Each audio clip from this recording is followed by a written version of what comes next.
Good afternoon. Welcome to our time of study today.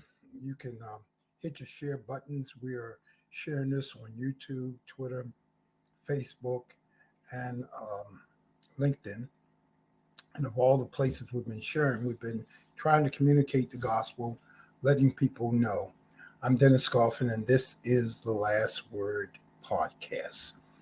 I am grateful to be here and to share this time. I want to deal with some urban myths today and sort of demystify us in terms of the power, the arrangement, the authority of the church.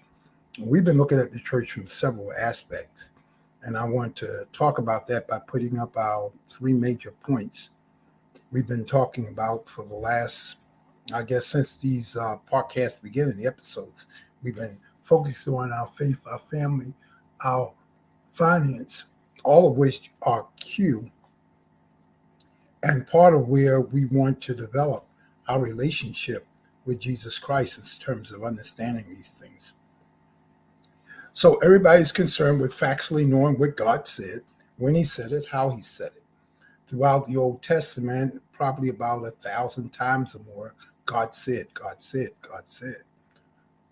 The interesting part about putting the testaments together is what God said in the Old Testament. He finally came to show in the New Testament. So we move from the written word, and I've shared this in several episodes, to the living word. That becomes so important as we focus our theme and develop it where we are in terms of the living word and the written word. We argue over the written word all the time. Rarely do we regulate or delegate that idea to the living word. I want to share something with you I think is very important. The textual issues is not over what God says in Scripture or through some other medium. It is really over what we think. We have to interpret what God says. I contend that it's probably not the issue of what God says that is the problem, but what the messengers interpret what God says has really been the issue and confused the whole issue of what it is that God is doing. The devil loves these kind of tricks. So it is no question that God says. That's the first thing that the devil said to Eve. Yea, have God said. God said it. He meant it. He doesn't have to change it. But it's over what we think. We have to interpret what God says. That becomes the issue. That becomes a very important fact of understanding and developing what God says in terms of that light. And so we miss this whole point of what God says because we refuse to develop what God says in the right context. And so what we have been developing and what we're saying over and over again is that we've got to come into this with our faith, our finances, and our family relationship into a Christian worldview. And that's what we really want to focus on, developing a Christian worldview. The world as Jesus through, or as God sees it through Jesus Christ, so that we can place it into our relationship in the world. Because, again, the cultural influences that we are constantly faced with, and that's what I want to deal with in terms of the last word. Because our American culture here in America, I know these lessons are being heard and seen in other places other than America, but American culture is a paradox. We're religious and secular at the same time. We're not one or the other. We're almost like the church of Laodicea. We're not hot or cold. We're lukewarm, the Lord is going to just spew us out of our mouth. But we've got this problem with being both religious and secular at the same time. We really need to become more spiritual than we are religious, so we can move into the right context of where God has taken us, so we can develop what we're doing and how we're doing it in terms of that. I believe that is important because in order to see that, we've got to really resolve, and I want to focus on these three mysteries again, the mystery of godliness, the mystery of the church, and the mystery of iniquity.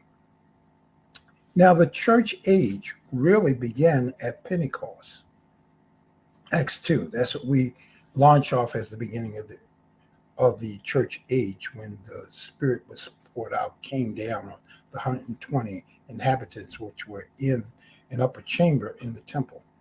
So it was birthed in Jerusalem. The church spread rapidly through the ministry of the apostles and the early believers. Now, I'll just hold that point about apostles and early believers, because we'll get back to that point and really focus on some very important key things about it. The church was plagued with persecution. The early church, the people, not the building. Let's keep in mind again, because I want to deal with some of these myths we have about the church, that there was no church building or structures or leadership development. In fact, the original 12 who were in Jerusalem, we see the first council in Acts 15. That original 12 had a viewpoint of church that was probably a lot different than ours. All they thought they were going to do was maintain the mission until Jesus came. The eschatology of the early apostles was to get enough people out of the world system to be a part of this new reality that was called the church, that when Jesus came back in their lifetime, hopefully, they would be ready with a crowd of people who would be ready to be taken up in this advent and in this second coming, which was very important. Paul courageously, and we base a lot of what we think the true leadership of the church was on Pauline ministry, but Paul was the one who went to establish churches outside of the Jewish context and began to establish what we call Gentile churches, churches that were established of a race of people who are not primarily Jews, because the whole thing is about what the Jews present and what they had to say. But the church was established outside through Paul against the Jewish context.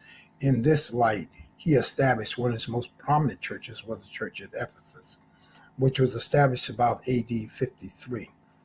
And so on Paul's journey to Jerusalem, later on, as Paul was on his way to Jerusalem again, and then a few years later wound up being in prison in Rome with this whole issue, he had some things that he had to really present himself with in terms of understanding where the true nature of the church is. Paul decided to write this particular letter, the Ephesian letter, which I pointed in the middle here, the ministry of the church. He wrote this letter while he was in prison in Rome. He wanted to, number one, affirm the nature of the church.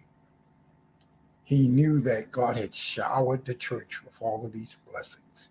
He wanted to let the Ephesian church know that they were a part of God's program.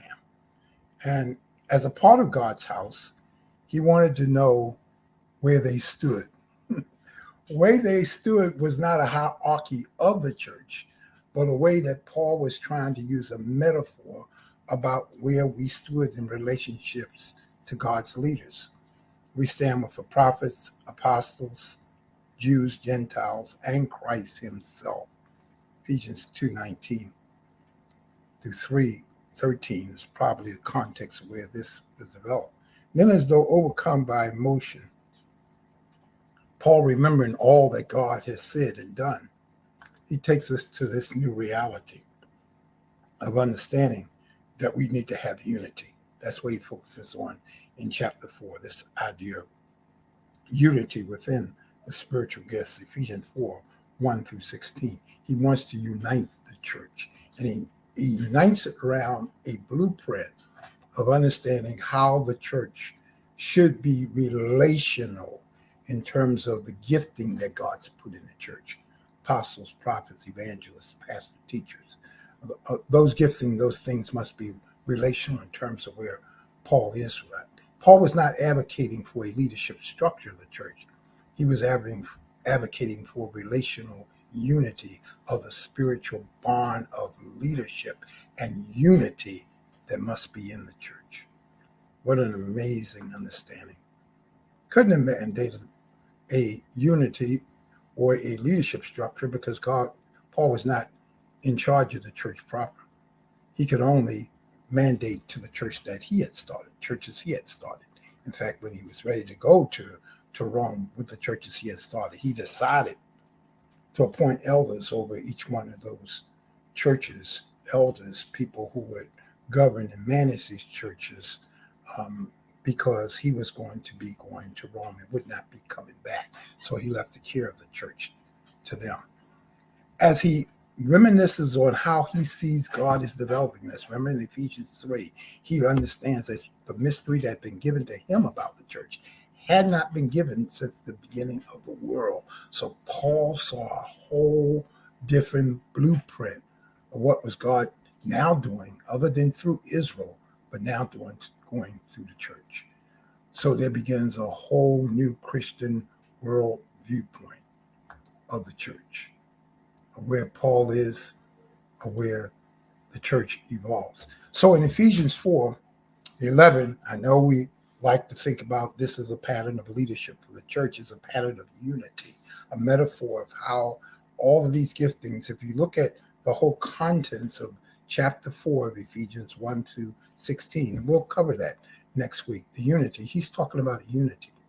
And the unity goes on to talk about how God has placed different giftings in the mystical body of the church, not the local, organized, strengthened body of the church. So this Christian worldview is not anything for governmental leadership, but for spiritual sanity. Enjoy your week. We'll cover it next week.